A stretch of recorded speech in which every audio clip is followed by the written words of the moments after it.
Graça e paz, meus irmãos. Estamos aqui para gravar mais um EBD e a aula de hoje ela se trata do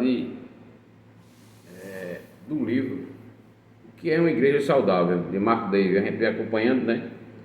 Vimos até a lição 4, a última foi dada para o pastor Paulo, e essa de hoje é capítulo 5, né? Quando trata de exposição, pregação positiva, que ela diz que a igreja saudável é uma congregação que manifesta o crescimento do caráter de Deus, através da pregação da palavra de Deus, por exposição de um livro, de um evangelho, de uma epístola, né, que os nossos pastores eles estão sempre tratando na nossa igreja.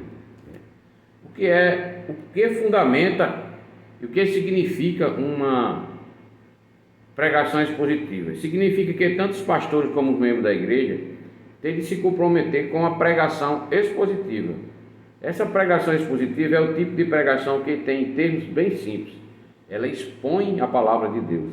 Ela toma determinada passagem da Escritura e aplica em seguida, aplica o significado da passagem à vida da congregação, né? É o tipo de pregação mais adequado para determinar o que Deus diz ao seu povo, né? Bem como aqueles que fazem parte do seu povo. O compromisso com a pregação expositiva é um compromisso de ouvir a palavra de Deus, né? Há muitos outros tipos de pregação. Por exemplo, a pregação tópica, né? Que é um exemplo que considera alguns textos bíblicos que falam sobre algum assunto específico, né? Tais como oração, contribuição, né? Pecado, ou seja, algum tópico que você quer tratar, você traz alguns textos selecionados e traz em cima, diferente da pregação expositiva. Ela narra todo um livro, todo um texto, toda uma epístola, todo um evangelho, né? Para que você vá acompanhando a narrativa desses textos. E também tem a pregação biográfica, que é diferente, né? Que ela examina a vida de um personagem bíblico, retratando com a manifestação da graça de Deus em sua vida, né? E dando exemplo de esperança, de fidelidade, de alguns acontecimentos relacionados a esse personagem bíblico. A prática da pregação expositiva, ela presume que a crença de que o que Deus afirma é determinante para o seu povo.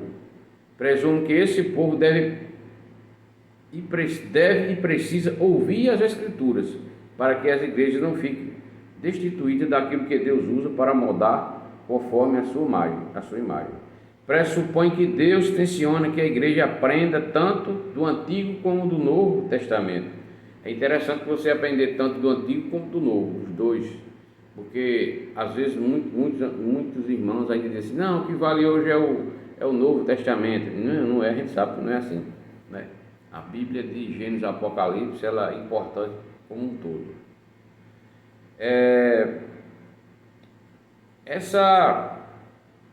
Um pregador que utiliza o método expositivo e ensina todos os livros da Bíblia, alternando regularmente entre o Novo e o Antigo Testamento e os diferentes tipos de literatura, né? O autor diz que crê que é como uma mãe que serve aos seus filhos todo o grupo de alimentos, e não somente aqueles 2 ou 3 alimentos que os filhos precisam. Ou seja, justamente o que eu tinha falado anteriormente, precisa se conhecer tanto do Antigo como do Novo Testamento e da Bíblia como um todo, né? A autoridade do pregador expositivo começa e termina nas Escrituras. Ele começa nas Escrituras e termina a exposição nas Escrituras. Só a Escritura afirmando que é o ponto essencial, é a fonte dessa pregação, certo? Alguém poderia afirmar alegremente que a palavra de Deus é a autoridade final e inerrante, né? Contudo, essa pessoa não prega de modo expositivo, intencionalmente ou não. Ela nega a sua própria afirmação. Assim como os profetas do Antigo e os novos profetas do Novo Testamento receberam uma comissão de ir e falar com uma mensagem específica, assim também os pregadores cristãos dos nossos dias têm autoridade somente quando falam a palavra de Deus, né? É interessante o que eu te falei antes aqui, porque alguém poderia afirmar alegremente que a palavra de Deus é a autoridade final e inerrante. Contudo, se essa pessoa não prega de modo expositivo, intencionalmente ou não, ele nega a sua própria afirmação. Ou seja, tem que se expor à palavra de Deus, tem que expor a palavra. Se isso não está sendo feito, é uma negação intencional ou não, né? A sua própria afirmação, porque a palavra de Deus ela é explanada positivamente, ela é pregada de uma forma exposicional, de uma forma que você entenda ela com um contexto geral, não quebrado de versículos separados, de uma forma que você, às vezes você pega versículos isolados até para exortar alguém, né? Ou até mesmo para você não conhece e começa a selecionar alguns versículos que estão fora do contexto no que você quer aplicar.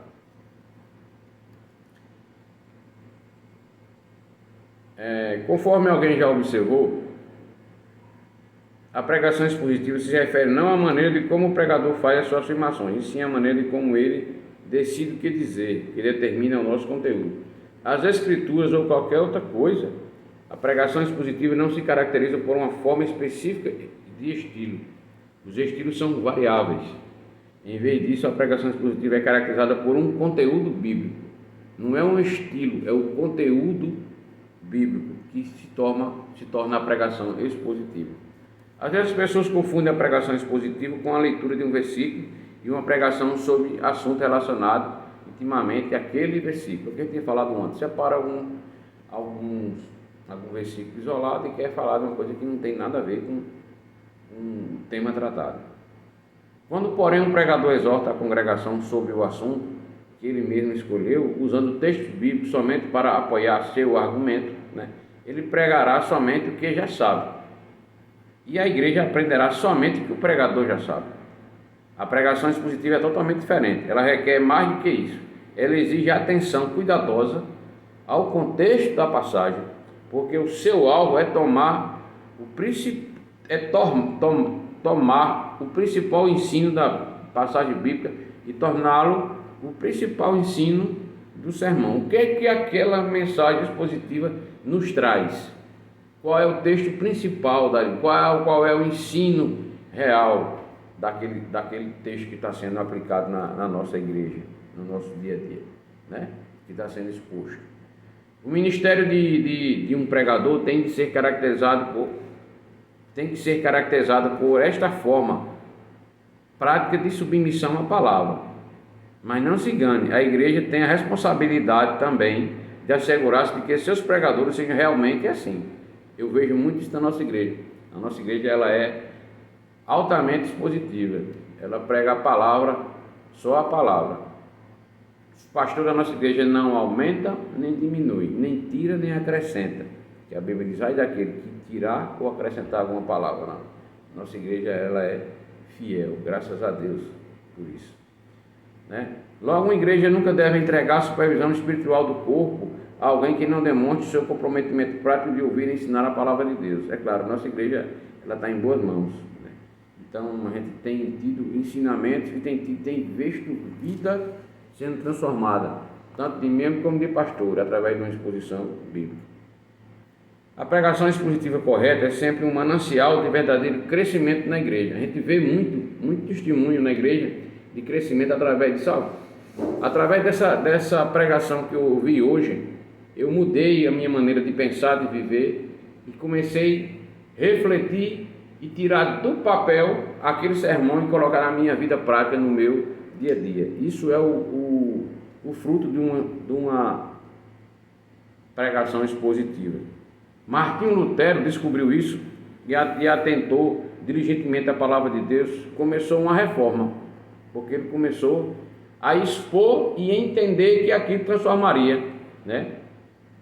E precisaria de uma reforma. Foi quando ele começou a expor e aprender de uma forma expositiva a palavra de Deus.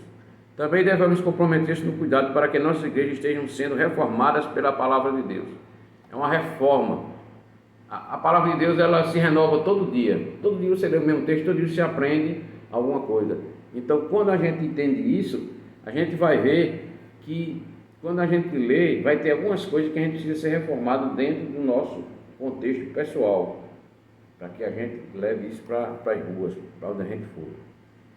Nossas igrejas também precisam resgatar a centralidade da palavra de Deus na adoração. Por exemplo, a música é uma resposta exigida biblicamente à palavra de Deus, mas a música que Deus nos deu, ela não deu para que sobre ela edificassem nossas igrejas, né? Uma igreja edificada sobre a música, de qualquer estilo, é uma igreja edificada sobre uma areia movediça. Por que eu estou falando isso? Porque um seminário luterano, né? Em um seminário luterano, o autor fala aqui, sobre puritanismo, ele diz que isso aconteceu em Londres, ressaltou um dos alunos que os sermões puritanos duravam 2 horas, pregação na palavra 2 horas. E um dos alunos, ofegando, audivelmente perguntou que tempo eles deixavam para adoração. Ou seja, ele falou como se a palavra de Deus não fosse uma adoração, né? Ele não conhecia. Evidentemente que esse aluno pensava que ouvir a palavra de Deus não era adoração. Respondi que muitos dos protestantes ingleses do século passado acreditavam que, isso é grifo do autor, viu, gente, que eu estou lendo, acreditavam que a parte mais importante do culto era ouvir a palavra de Deus em sua própria língua, uma liberdade obtida pelo sangue de muitos mártires. Como a gente ouviu a última pregação do pastor Bob sobre a morte de Estevão, né? Foi um dos mártires da igreja que, por o sangue dele, hoje nós estamos aqui, pela graça de Deus, né? A corresponder a ela um novo viver, ter ou não tempo para cantar, embora não fosse totalmente insignificante, era algo de pouco interesse para eles, né?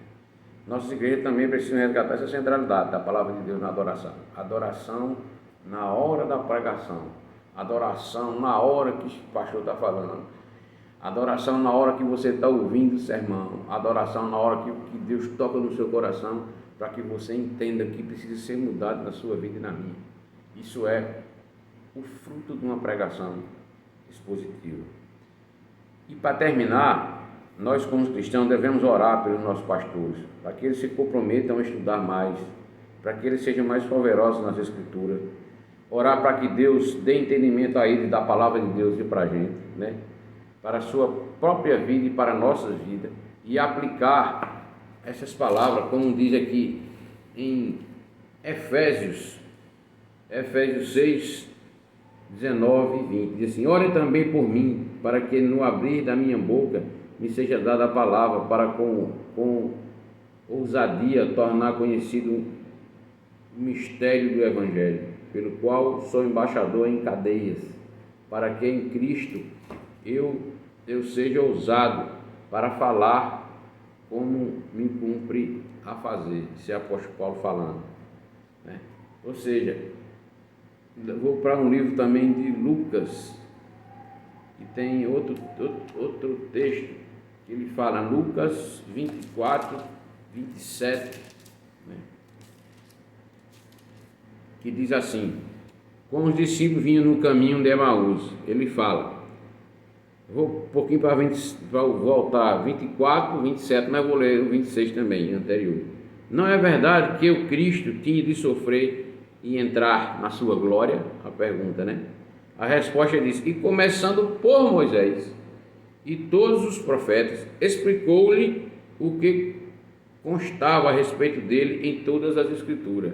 Ou seja, ele começou a expor as Escrituras de Moisés e a todos os profetas que estavam nas suas mãos. Ele começou a explicar nos caminhos de Emaús, que é no capítulo 24 de Marcos, e o que eu li foi o 26 e 27, né? Então a gente precisa responder às pessoas de acordo com a palavra.